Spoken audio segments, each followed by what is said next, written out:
تو کیا کوئی کنسلٹیشن ہوئی تھی پیپلز پارٹی کے ساتھ اس ساری سچویشن کو لے کے؟ میں تو آپ خونزادہ چٹان کی بڑی عزت کرتی ہوں، بس میرا تو ان سے یہی سوال ہے کہ 75 سال سے جو ٹیکسیشن کا انڈائریکٹ ایک سلسلہ چلتا آ رہا ہے لیوی کا، وہ نے اس کو بال پوس کے اتنا خوفناک کیا. جب اب ہماری حکومت آئی ہے تو سب سے پہلے ہم ایف بی آر کی طرف، ریفارمز کی طرف گئے، کیونکہ وہاں پہ اتنے حالات خراب تھے. آپ سوچیں کہ تقریباً 1 سے 1.5 ملین ٹوٹل فائلرز تھے پورے پاکستان کی 23 کروڑ کی آبادی سے. اس وقت ہمارے ریفارمز کی وجہ سے، اور چونکہ نان فائلرز کے ارد گرد بہت گھیرا حکومت نے تنگ کر دیا ہے، تو اس وقت 10 ملین آپ کے جو ہیں وہ فائلرز اس وقت موجود ہیں ملک میں، اور یہ بتدریج آہستہ آہستہ اور براڈ بیس کیا جا رہا ہے ٹیکسیشن کو. تو یہ بھی تو فرمائیں، ان کی حکومتیں رہی ہیں پیچھے، تو کیوں نہیں انہوں نے یہ سارا معاملہ پہلے دیکھا؟ کیوں ٹھیک اس ہو طرح گیا سے؟ عظمیٰ صاحبہ، پلیز اپنی بات پوری کیجئے گا، پھر میں یہی سوال اخونزادہ صاحب سے بھی اٹھاتا ہوں. بات ساری یہ ہے کہ پورا نظام جو ٹیکسیشن کا ہے وہ ہماری حکومت نے آ کے تو اس میں ریفارمز پیدا کرنے کی کوشش کی ہے. یہ پچھلے سے اتنا جسے کہتے ہیں ایک ناکام ٹیکسیشن والا جو سسٹم تھا، وہ ان سے پوچھیں کیوں انہوں نے چینج نہیں کیا، کیوں یہ اسی طرح سے انہوں نے اپنے ادوار میں بھی اس کو بڑھاوا دیا ہے، اور لیوی پہ لیوی، لیوی پہ لیوی. یہ صرف اچھا، اور آئی ایم ایف کا بھی دیکھ لیں، جب میاں محمد نواز شریف کی 2017 میں گئی ہے حکومت، تو تقریباً ہم خیر آباد کہہ چکے تھے آئی ایم ایف کو، اور ہماری جو اکانومی تھی دنیا کی 24ویں سب سے مضبوط اکانومی جو تھی وہ اس میں شامل ہو گئی تھی.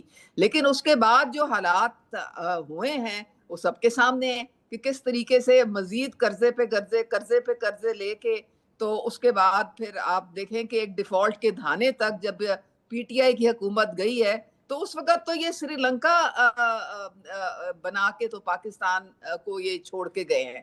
بڑی مشکل سے سنبھالا دیا ہے اکانومی کو. اور اچھا اب تو ٹھیک ہو گیا، میں چاہوں گا آپ کا بھی ایک کامنٹ اس پر بھی ہونا چاہیے عظمیٰ صاحبہ، چونکہ آپ ریپریزنٹ کرتی ہیں، نون لیگ ہے، گورنمنٹ کو ریپریزنٹ کرتی ہیں. آپ کے مطابق یہ بجٹ اگر میں دیکھوں، آپ سمجھتی ہیں کہ اس میں ریلیف بھی ہے عوام کے لیے؟ بجٹ اوکے، ایسا ہی بجٹ بن سکتا، سب سے بہتر یہی بجٹ بن سکتا تھا؟ دیکھیں، کوئی بھی جمہوری حکومت جو ہے نا وہ ہرگز نہیں چاہے گی کہ عوام کے اوپر کوئی بوجھ آئے. جو وفاقی حکومت کا جو بجٹ ہے وہ تو آپ کو پتہ ہے زیادہ ڈیٹ سروسنگ میں چلا جاتا ہے، یا وہ ڈیفینس میں چلا جاتا ہے، زیادہ تو این ایف سی ایوارڈز میں صوبوں کو آ جاتا ہے پیسہ. اب صوبوں پہ ڈیپینڈ کرتا ہے کہ آپ کس قسم کا بجٹ اپنا پیش کرتے ہیں. اب پنجاب 65% آف پاکستان ہے، ہم ٹوٹلی ٹیکس فری بجٹ جو ہے وہ لے کے آ رہے ہیں، کوئی کسی قسم کا بوجھ ہم عوام پہ نہیں ڈال رہے ہیں. ہمارا جو 712 کا جو ہدف ہے ٹیکسیشن کا، وہ ہم نے رکھا ہے جو کہ زیادہ جی ایس ٹی ان سروسز کے تھرو ہوگا، اور 128 ارب کے قریب جو ہے وہ ہمارا جو ہوگا وہ یہ ایکسائز ڈیوٹی کے مد میں ہم لانے کی کوشش کر رہے ہیں، اور 570 ارب جو ہے ہم فیڈرل حکومت کو دے رہے ہیں. مجھے تو یہ سمجھ نہیں آ رہی کہ ایک پنجاب ہی سب سے بڑی قربانی دے رہا ہے، ورنہ باقی صوبے تو میرے خیال میں بالکل بھی اتنا نہیں کنٹریبیوٹ کر کے دے رہے ہیں وفاقی حکومت کو.